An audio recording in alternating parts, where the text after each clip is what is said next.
Hey everyone, boy, all I know is never let pain use your computer, ever. It was just Megadeth beer and old ass. I don't even know what old ass smells like, but that's what was coming from my computer. I think that this website was Megadeth beer and oldass.com. Hey man, that's a good idea. No, go to bed. Go drink your beer, Father Jack. Go. So, today we are back, and today is the 11th of October, and it's a very special day because of Canada. Happy Thanksgiving, America, happy Indigenous Day, and the rest of the world, chill out on Monday, man. It's all good, bruh. But today is such a special Streamin' Demons. Dig this. This Streamin' Demon actually spawns 3 What's Crackin'. That's right, not 1, not 2, but 3 What's Crackin' interviews from this single Streamin' Demons. It's amazing. We have The Borrowed with Maleficent. I think that's a word. I didn't watch the movie. I don't know. There's no theaters by me. It's a pandemic. There's theaters, open places? Really? Oh, God. What can go wrong? And then The Old, or as Voodoo Priestess says, The Ancient, all the way from 1990 something, like the 90s are so ancient, jeez. Cast a Deadly Spell, but the cool and the brand newsies, and today's the premiere of it on T&E. Oh my gosh, T&E, October 11th at 9 p.m. Eastern, 9 p.m. Pacific time. It's Bathsheba, The Search for Evil. That's part 1 and part 2, and oh my gosh, if you love The Conjuring, you're gonna love this. I've seen it so many times. Well, I'll let Streamin' Demons talk for you. And matter of fact, here we go. Extra long intro. Over to you now. Where's the music paying? Dude, what did I pay you for?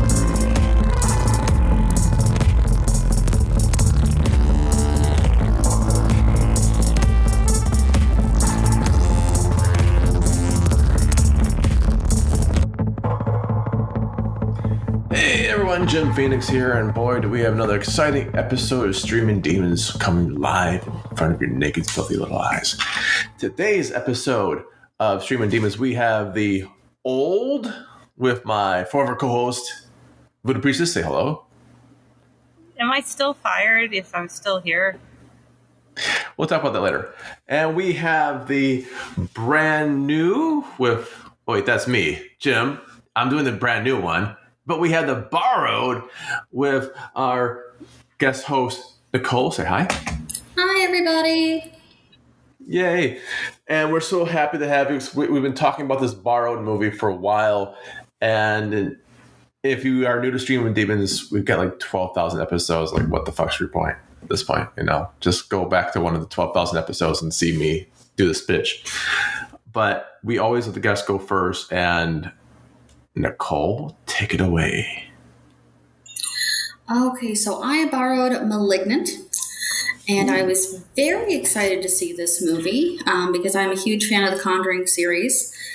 And then I have to say it was a terrible disappointment. Conjuring series? This is a Conjuring movie? No, James Wan directed it, and he's the one who did the Conjuring movies. Oh, okay. Right. You done lightning will strike twice. Got it.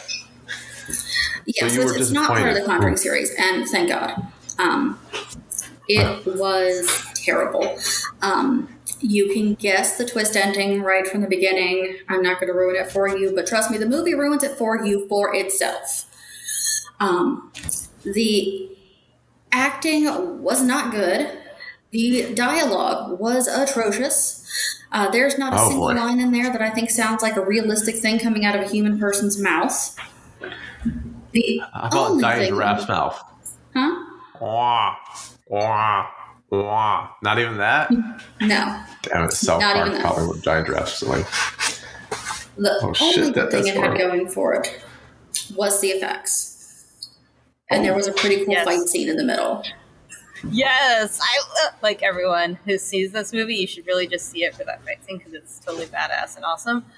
Like, I can't really say anything against a lot of Nicole's points because, like, there's a scene that I very distinctly remember in the theater where she's talking to her sister and it's like this big bomb just sort of drops, and she brings it out of nowhere for no reason, and the sister's just like, wow. And it's like, this kind of affects you too, and none of you care really. Someone always said, fuck your husband. Wow. Yeah. About dinner tonight? Like, wait, what? Yeah, I know exactly the scene you're talking about. That's and it's like everything is either under or overacted. And you know what the worst thing is? I really did like the movie. Oh, wow. See, I knew Voodoo Priestess saw the movie. I believe they took a family member. Yes, I took my mother. Like, she really liked the first half of the movie, and she didn't like it towards the end, but I really liked the last half of the movie, and the first half is kind of really hard to get through a little bit. Nicole, you're just like, fuck all the movie. The fight scene was cool, but the fight scene was not cool enough to sit through the 2 hours of my life that I wasted for the rest of the movie. I didn't like any of the characters. I think they could have done... It's such a cool premise. I will say that it is a cool idea that was executed terribly.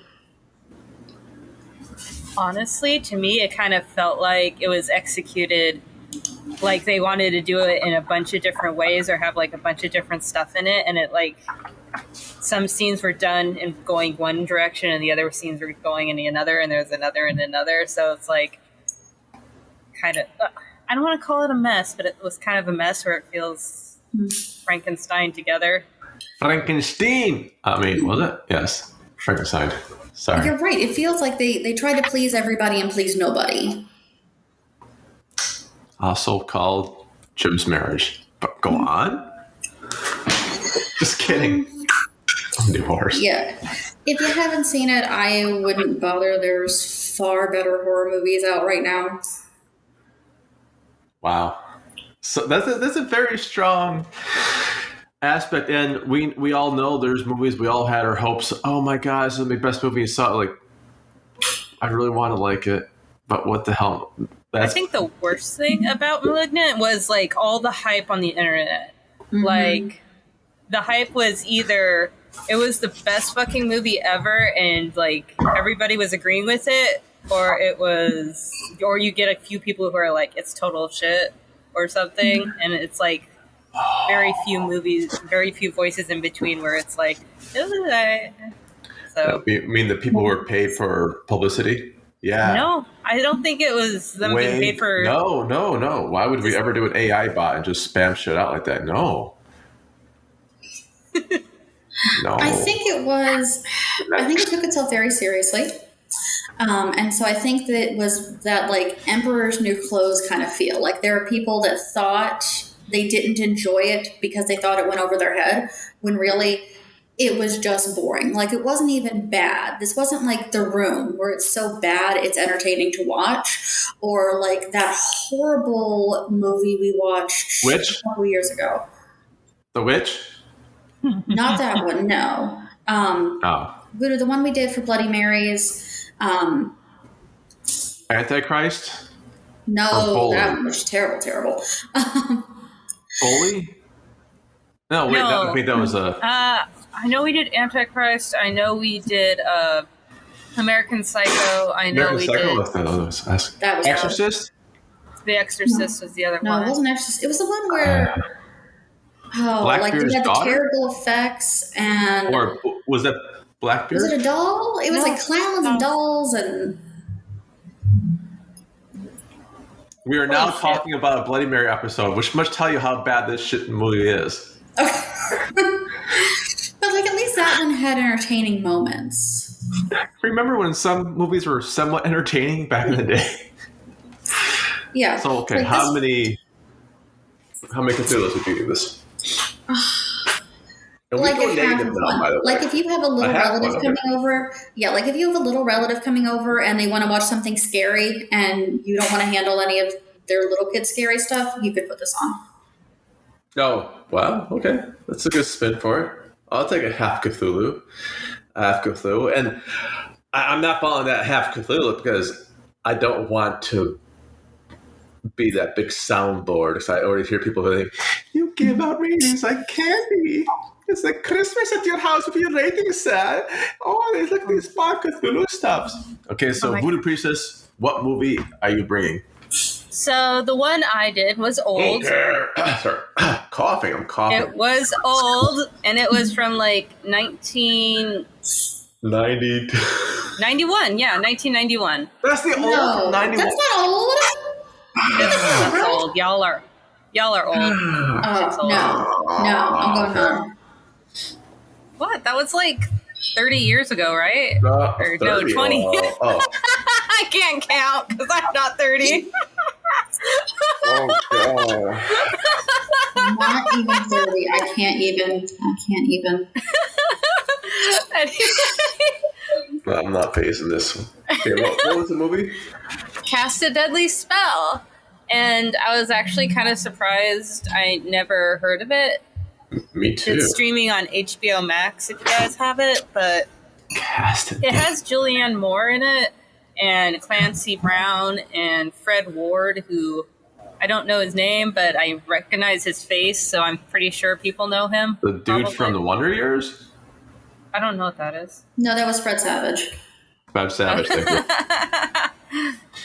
But yeah, so basically this follows Howard Philip Lovecraft, or Harry Philip Lovecraft, sorry, but Harry, not Howard, but still. Harry to his friends. Yeah. He's a PI investigator, and one of the things I actually really, really loved about the movie is how it's like a crime noir thing. Put your hand down. It's a crime noir thing. Jim Phoenix from the Haunted Montreal Press. So he's a private investigator? He's a PI investigator. God So he damn investigates it. PIs? Or like, what's his job? So he basically investigates private investigators. So he's like the private he's a PPI guy? No? Okay. Come on. We haven't done Streaming Demons in forever, and this is why. Anywho, magic in the world exists, and it's a very known fact. Like, one of the first things when you point guard in Laker watch history. the film is cops bringing in a guy for murder using a voodoo doll. Like, that's how popular magic is in the world, where you can actually, like, arrest somebody on charges of murder with the magic. And I just thought that was like a really cool thing to have, like, this world built around it, but it's like a normal crime noir world thingy from the olden days or whatever. I don't know. The olden days of '90? You fucking No, I think ass. it's set a little bit. I think it's set a little bit before that. Who knows? We had not really. we sort of had cell phones, but they were like, yeah, you wouldn't recognize them. Anyway, so yeah, an old dude calls on Harry to go search for his Necronomicon that got stolen by a dude that wanted to bang his virgin daughter. As one does. Wait, the dude wants to bang his own daughter or Harry's daughter or the guy's daughter? No, the guy who stole the book from the old guy. Yeah. He wanted to bang the daughter, but then so the guy fired him, and we go on from there. Wait. And the guy fired him not for stealing the book, but for wanting to bang his daughter? He was, actually. Well, stealing the book is fine. It was like, fuck it, just steal the book. But No, he was very upset at the book. That's why the PI is there. I'm just saying that he stole the book after getting fired. I'll be damned. All right. Go ahead. I'm sorry. Nicole looks distressed and weird. No. I followed it. I tried, but I think those out of order. They do have really nice effects with, like, creatures. There's a gargoyle that comes to life and does murder. There are little gremlins running around, and they're evil cute. So stuff like that is really nice. They have zombies doing hard labor, which I thought was like a nice kind of touch, considering what zombies were. There are some things in the movie that have not aged well, and if you see it, you'll know. I can't actually mention it here because they're literally like big plot points. It's like, this has not aged well, but they're huge plot points, so I can't say they could have just taken it out. I guess they could have responded to it differently, but, you know, it was 90s or before the 90s even. Was it HIV? No. No. Well, that's weird. A 90s horror movie that didn't do with HIV. So is it like they the were too... effects that don't? Oh, sorry, go ahead. Oh, no, it wasn't the effects that didn't age well. It's like situation things that happen. Oh, okay. And how the actors respond and treat it. Okay. Yeah.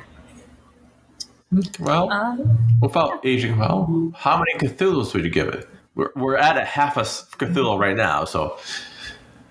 Honestly, probably about 3.5. 3.5? Holy crap. 3.5 Cthulhu's, because it was a fun movie at the end of the day.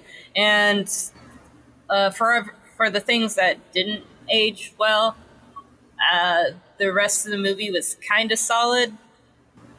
And, you know, it was fun. What do you want from you? It was fun. I wasn't bored at any point during it. That's good. And that's what a movie should do. You shouldn't be bored. You should be like, oh my God, is this movie over?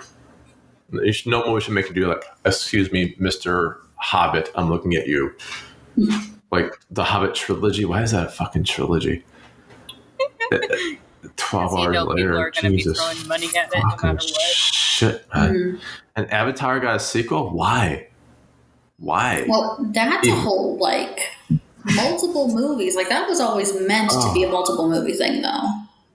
Oh, God. Okay. Yeah. All right. So I guess I'm up next. And boy, do I have something I've been wanting to talk about for a while. And as we're recording right now, the embargo is just getting lifted. So I can actually talk about it and then put this one out and go, yeah, look what we just talked about. And it's awesome. And I'm so glad, Nicole, you brought up The Conjuring. Because I have Bathsheba, Search for Evil. Part 1 and Part 2, which is airing October 11th, Monday, October 11th at 9 p.m. Eastern and 9 p.m. Pacific time. So we kind of like get the East Coast, West Coast thing going on. Only on TNE channel. So all you Americans, suck it. We've got the best horror in the world, Canada. That's all I know. And The Conjuring, this Bathsheba movie's got The Conjuring. It's got the people from The Conjuring, not the people who made The Conjuring, but the people, the family. It gives a family time to interview and tell their side of the story, unfiltered from, who's it? John Wayne, John Woo, John Who. You mean Wan? James Wan? That one too. James Wan. Without his hands in it, without any type of Hollywood hand in the pie of trying to get a rating or not a rating. And this is directly of the story from the family. And I have to tell you, the father, Dick Van Dyke, 100%. If you see this, you're like, oh my God, it's Dick Van Dyke. Like, yeah, I know. Dick Van Dyke lives in a haunted house, apparently. But B, none of the people from the family, the parent family, are lying. None of them are lying. Not one single fucking person is lying. It's amazing to see because we've all seen enough of the ghost type haunting stories, and you can just tell like the guy's lying out of his ass. I was like, oh yeah, my inn is haunted. Ooh, spooky! Come visit my inn. Nothing like that at all. It's 100% childhood traumas being kind of pieced out as adults. The best, if we really want to do the best part of it, the best part is going to be a moment where the parent daughters go, no one believed me as a child, but as an adult, I can still process this, and I don't care if someone believes me now. I know what happened. I know how it affected my life. And they try to deal with this as an adult, like the childhood trauma as an adult. That, along with an actual paranormal investigator is going to be on scene, and the two people who own, that's right, someone who actually owns a Conjuring house, Jen and Corey Heinzen, are in it as well. And you can just see it from their point of view of someone who owns a famous haunted house. And it kind of turned into like a bed and breakfast for paranormal investigators, which is kind of a cool thing. With rules, by the way. You can't like provoke the ghost. You can't do certain things. You can't have exorcisms. You can't have cleansings or anything like that. And you have to be kind of respectful of, which is always nice to see. So you have this great big world swirling around of a documentary. This is a 2-part documentary that after watching The Conjuring, after getting into the Conjuring world, after listening to the Ed and Lorraine tapes and stuff like that, which, by the way, even more of that is unearthed directly from the fathers and daughters' mouths, directly from the family's mouths on how well or well not Ed and Lorraine Warren might have fit into this. So if we really want a behind the scenes part of it, I can't say enough about Bathsheba, Search for Evil. part 1 and part 2. Remember, Bathsheba's the evil woman. Well, spoiler alert, maybe not. Maybe she was just, gasp, a woman. And because of one person's twist, she gets vilified throughout time, right?